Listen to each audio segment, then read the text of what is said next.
സ്ത്രീക്ക് ഒരു 60 വയസ്സുണ്ട്. എനിക്ക് അവരെ വിവാഹ വാഗ്ദാനം നൽകി പീഡിപ്പിക്കേണ്ട ആവശ്യമില്ല. അത് ഫ്ലൈറ്റ് ടിക്കറ്റ് എടുക്കാൻ അങ്ങനെയൊക്കെ ആയിട്ട് കുറച്ച് പൈസ അങ്ങോട്ടും ഇങ്ങോട്ടൊക്കെ ട്രാൻസ്ഫർ ചെയ്തിട്ടുണ്ട്. അത് ഓക്കെ. ഇതിന് മുമ്പേ ഇവര് ഇങ്ങനെ സോഷ്യൽ മീഡിയയിൽ എന്നെ പറ്റി ഇങ്ങനെ ഭയങ്കരമായിട്ട് ഭീതിപ്പെടുത്തി എന്നെ ഞാൻ അവരത് കോടികൾ പറ്റിച്ചു, ബിസിനസ് ചെയ്യാം, അങ്ങനെ കുറെ സാധനം ചെയ്തപ്പോൾ ഞാൻ ഇവരുടെ പേരിൽ കേസ് കൊടുത്തു. ആ കേസ് ഫയൽ ചെയ്ത് ഇവർക്ക് നോട്ടീസ് തന്നപ്പോൾ ഇവരെന്റെ പേരിൽ ഇപ്പൊ ഒരു കള്ളക്കേസായിട്ട് വന്നേക്കാണ്. ഹായ് ഫ്രണ്ട്സ്, അസ്സലാമു അലൈക്കും. Welcome to my YouTube channel. നടനും മോഡലും മുൻ സ്റ്റാർ മാജിക് താരവുമായ ഷിയാസ് കരീമിനെതിരെ പീഡന പരാതിയുമായിട്ട് 7 വർഷമായി കൊച്ചിയിൽ താമസിക്കുന്ന ബിസിനസ്സുകാരിയായ ഒരു യുവതി ഇപ്പോൾ രംഗത്ത് വന്നിട്ടുണ്ട്. പാലാരിവട്ടം പോലീസിൽ ഇപ്പോൾ പരാതി നൽകിയിരിക്കുകയാണ്. നിരവധി തവണ തന്നെ ശാരീരികമായിട്ട് പീഡിപ്പിച്ചു എന്നും തന്റെ നഗ്ന ദൃശ്യങ്ങൾ പകർത്തിയിട്ട് അത് പോൺ സൈറ്റുകൾക്ക് നൽകുമെന്ന് ഭീഷണിപ്പെടുത്തിയെന്ന് പറഞ്ഞാണ് ഇപ്പോൾ പാലാരിവട്ടം പോലീസിൽ ഷിയാദിനെതിരെ ഒരു പീഡന പരാതി വന്നിരിക്കുന്നത്. 2023 ജൂണിലാണ് ഇവർ സോഷ്യൽ മീഡിയ വഴി പരിചയപ്പെടുന്നത് എന്ന് യുവതി പറയുന്നു. അതുപോലെ തന്നെ 2024 ഇവർ ലിവിങ് ടുഗദർ റിലേഷനിലേക്ക് പോകുന്നത്. ആ സമയത്തെല്ലാം ശാരീരികമായിട്ട് ഷിയാസ് കരീം അവരെ ഉപയോഗിക്കുന്നു. ആദ്യഘട്ടത്തിൽ 10 ലക്ഷം രൂപ ഷിയാസ് കരീം അവരിൽ നിന്ന് സഹായമായിട്ട് സ്വീകരിക്കുന്നു. പിന്നീട് കുടുംബ സ്വത്ത് വിറ്റ സമയത്ത് 22 ലക്ഷം രൂപ വാങ്ങുന്നു. അതിനുശേഷം ബിസിനസ്സിൽ പങ്കാളിയാക്കാമെന്ന് പറയുന്നു. അതുപോലെ തന്നെ സജീവമായിട്ട് ജീവിത പങ്കാളിയായിട്ട് തൻ്റെ ഒപ്പം നിലനിർത്താമെന്ന് വാക്കും ആ സ്ത്രീക്ക് കൊടുക്കുന്നു എന്നാണ് സ്ത്രീ പറയുന്നത്.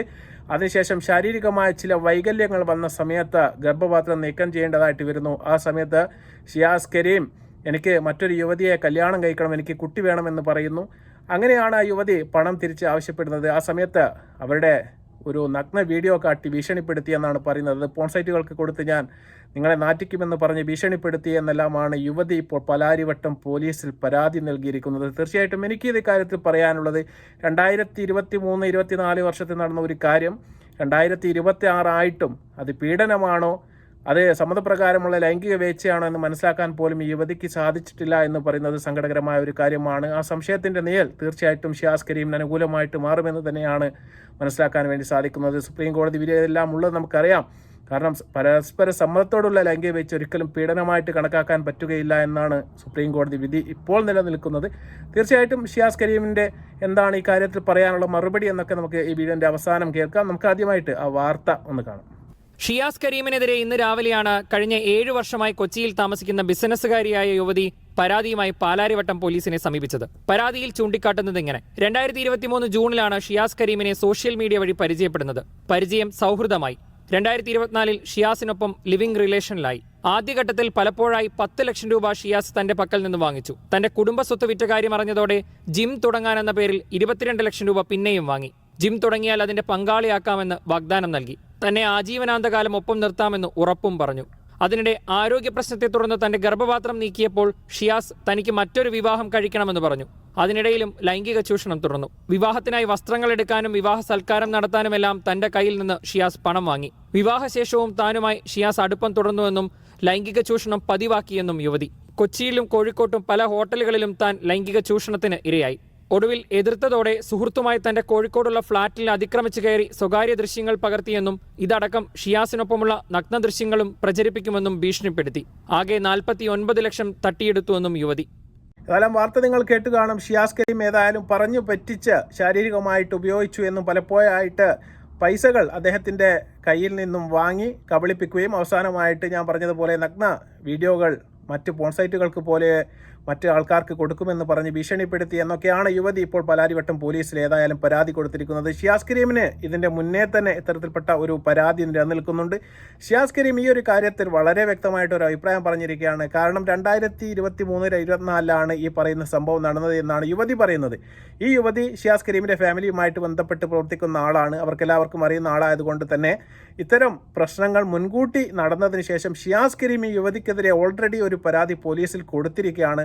പോലീസ് അതിൽ FIR ഇട്ടിട്ട് നോട്ടീസ് അയച്ചിരിക്കുകയാണ് ഈ ഒരു സഹോദരിക്ക് എന്നുള്ളതാണ് യാഥാർത്ഥ്യം.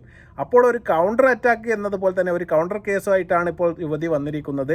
എന്നെ പറ്റിച്ചു എന്നും എൻ്റെ പണമാണ് ഷിയാസ് കരീം തട്ടിയെടുത്തത് എന്നാണ് പറയുന്നത്. യഥാർത്ഥത്തിൽ ഷിയാസ് കരീം പറയുന്നത് ഷിയാസ് കരീമിൻ്റെ പണമാണ് ഈ യുവതി തട്ടിയെടുത്തത്, അത് തിരിച്ചു കിട്ടണമെന്ന് പറഞ്ഞുകൊണ്ട് ഓൾറെഡി ഷിയാസ് കരീം കേസിന് പോയിട്ടുണ്ട് എന്നാണ് ഷിയാസ് കരീം പറയുന്നത്. നമുക്ക് ഷിയാസ് കരീമിൻ്റെ വാക്കുകളിൽ ഒരു പീഡന പരാതി വരുന്നുണ്ടെങ്കിൽ അപ്പോൾ അതിൻ്റെ ഒരു ചെറിയൊരു ഇതാട്ടോ. ഈ സ്ത്രീക്ക് ഒരു 60 വയസ്സുണ്ട്. എനിക്ക് അവരെ വിവാഹ വാഗ്ദാനം നൽകി പീഡിപ്പിക്കേണ്ട ആവശ്യമില്ല. അത് വേറെ. പിന്നെ എൻ്റെ കല്യാണം കഴിഞ്ഞപ്പോൾ 1-2 വർഷമായി. എനിക്കൊരു കുട്ടിയുണ്ട്. ഞാൻ മാന്യമായിട്ടാണ് ജീവിക്കുന്നത്. എനിക്ക് സ്ത്രീകളോട് ഇടപെടുമ്പോൾ തന്നെ ചെറിയൊരു പേടിയുള്ളൂ. കാരണം ഇതിനു മുമ്പേ എനിക്ക് ഇങ്ങനെ ഒരു ആരോപണവും ഈ പറഞ്ഞ കള്ളക്കേസൊക്കെ ഉള്ളതുകൊണ്ട് ഞാൻ വളരെ കെയർഫുൾ ആണ്. പിന്നെ ഈ സ്ത്രീക്ക് 10 വയസ്സുണ്ട്. അതുപോലെ എന്റെ കുടുംബമായിട്ട് അത്ര അടുപ്പമുള്ളൊരു സ്ത്രീയാണ്. എന്റെ കല്യാണത്തിനും എന്റെ എല്ലാ പരിപാടിക്കും, എന്റെ റിസപ്ഷന്റെ അബുദാബിയിലെ പരിപാടിക്ക് എല്ലാ പരിപാടിയും എന്നെ അറിയുന്ന എല്ലാവർക്കും അറിയാം. ഇവിടെ എന്റെ പേരും ഒന്നും ഞാൻ പറയുന്നില്ല, കാര്യം ഇപ്പൊ കേസ് നിൽക്കല്ലേ, എനിക്ക് എഫ്ഐആർ ഒന്നും അറിയില്ല. പക്ഷെ ഇത് ഞാനൊരു ഒരു ക്ലിയർ പറഞ്ഞാണ്. അപ്പോ സംഭവം എന്ന് പറഞ്ഞാല് എന്റെ ഭാര്യയിൽ നിന്നും എന്റെ ഉമ്മയിൽ നിന്നും ഇവർ കുറച്ച് സ്വർണം വാങ്ങിച്ചിട്ടുണ്ട്. പിന്നെ പെങ്ങടെ നിന്ന് വാങ്ങിച്ചു. ഇതൊന്നും ഞാൻ അറിയുന്നില്ല. ഇത് കുറച്ച് പ്രശ്നമായി കഴിഞ്ഞപ്പോഴാണ് ഇതൊക്കെ ഞാൻ അറിയുന്നത്. കാരണം എന്റെ ഫാമിലിയിൽ കയറി കുറച്ച് പേഴ്സണൽ കാര്യത്തിൽ ഇടപെടുകയും അതിൽ കുറച്ച് പ്രശ്നമായി കഴിഞ്ഞപ്പോഴാണ് ഞാനിത് അറിയുന്നത്. കാശും സ്വർണ്ണമൊക്കെ വാങ്ങിച്ച കേസൊക്കെ.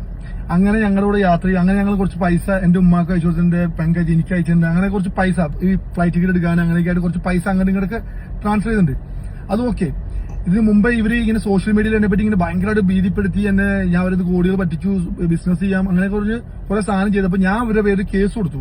ആ കേസ് ഫയൽ ചെയ്ത് ഇവർക്ക് നോട്ടീസ് തന്നപ്പോൾ എന്റെ പേരിൽ ഇപ്പൊ ഒരു കള്ളക്കേസായിട്ട് വന്നേക്കാണ്. ഞാൻ അവരെ പീഡിപ്പിച്ചു. ഈ പീഡിപ്പിച്ചു എന്നൊക്കെ പറഞ്ഞു കഴിഞ്ഞാൽ എനിക്ക് കേരള പോലീസിലും അതുപോലെ ലോയിലൊക്കെ ഭയങ്കര വിശ്വാസമുള്ള ആളാണ്. കാര്യം ഞാൻ ഇതിനു മുമ്പ് ഒരു സാധനം ഫൈറ്റ് ചെയ്ത ഒരാളാണ് കള്ളക്കേസിൽ. അപ്പൊ ഇത് ഞാൻ അതുപോലെ തന്നെ ഫൈറ്റ് ചെയ്യും. അപ്പോൾ ഇതിലെനിക്ക് വിശ്വാസമുണ്ട്. അപ്പൊ ഇതിന് ഒരു ക്ലാരിറ്റി പറയുകയാണെങ്കിൽ ആ സ്ത്രീ എന്ന് പറഞ്ഞാൽ ചെറിയ പെണ്ണൊന്നല്ല കേട്ടോ. ഞാൻ ഇപ്പോഴും പറയുന്നു, 10 എന്റെ ഉമ്മയുടെ പ്രായമുണ്ട്. അപ്പൊ ഇത് പറയാൻ വേണ്ടി ഞാൻ വന്നാണ്. ഞാൻ എന്താ പറയുക, ഞാൻ തലയുയർത്തി നടക്കുന്ന ഒരു മനുഷ്യനാണ്. എന്ത് പ്രശ്നം വന്നാലും എന്റെ നിലപാടിൽ ഒരു മാറ്റില്ലാത്ത ആളും കൂടി. എനിക്ക് അത്രയും ധൈര്യമുണ്ട്. എന്റെ കുടുംബം, എന്റെ എല്ലാ ആളുകളും എന്റെ കൂടെ ഉള്ളതാണ്. എന്നെ സ്നേഹിക്കുന്ന ആളുകളൊക്കെ എന്റെ കൂടെ ഉള്ളതാണ് കേട്ടോ. ഏതായാലും ഞാൻ പറഞ്ഞതുപോലെ ഷിയാസ് കരീം വളരെ വ്യക്തമായിട്ട് കാര്യങ്ങൾ പറഞ്ഞിരിക്കുകയാണ്. 60 വയസ്സോളം പ്രായമുള്ള ഒരു യുവതിയെ എനിക്ക് പീഡിപ്പിക്കേണ്ട ഒരാവശ്യമില്ല എന്നാണ് ഷിയാസ് കരീം പറയുന്നത്. ഓൾറെഡി എൻ്റെ ഉമ്മയുടെ ഒരു വയസ്സോട് അടുപ്പിച്ച സഹോദരിക്ക് ഉണ്ട് എന്ന് പറയുന്നു. അവരെ ഞാൻ വിവാഹം കഴിക്കുമെന്ന് വാഗ്ദാനം കൊടുക്കുമെന്ന് തീർച്ചയായിട്ടും നമുക്കത് ചിന്തിക്കാൻ പോലും പറ്റുകയില്ല. ഇനി അത്തരത്തിലുള്ള സമ്മതപ്രകാരമുള്ള ലൈംഗിക വീഴ്ച എന്തെങ്കിലും നടന്നിട്ടുണ്ട് എങ്കിൽ തന്നെ തീർച്ചയായിട്ടും ആ സമയത്ത് അതിനെക്കുറിച്ച് പ്രതികരിക്കേണ്ടത് ആ യുവതിയുടെ ഒരു തീർച്ചയായും കർത്തവ്യമായിരുന്നു. 2 വർഷം കഴിഞ്ഞിട്ട് അപ്പോൾ നടന്ന കാര്യങ്ങൾ ഇപ്പോൾ പറയുന്നത് തീർച്ചയായിട്ടും എത്രമാത്രം നിയമപരമായിട്ട് നിലനിൽക്കുമെന്ന് തീർച്ചയായിട്ടും നമ്മൾ കണ്ടെന്നെ അറിയണം. ഇതിനു മുന്നേ രാഹുൽ മാങ്കൂട്ടം നിങ്ങൾ എല്ലാവർക്കും അറിയുന്ന ഒരാളാണ്. അദ്ദേഹത്തിനെതിരെ പല യുവതികൾ പരാതി കൊടുത്ത സമയത്തും കോടതിയിൽ പോയപ്പോൾ കോടതി ഇതിൽ ചോദിച്ച ഒരു കാര്യം ഇത്തരത്തിൽപ്പെട്ട ഒരു കാര്യം തന്നെയാണ്. കാരണം ഒരു പരാതി പറയാൻ വേണ്ടിയിട്ട് 2 വർഷത്തോളം നമ്മൾ കാത്തിരിക്കേണ്ട യാതൊരു കാര്യവുമില്ല.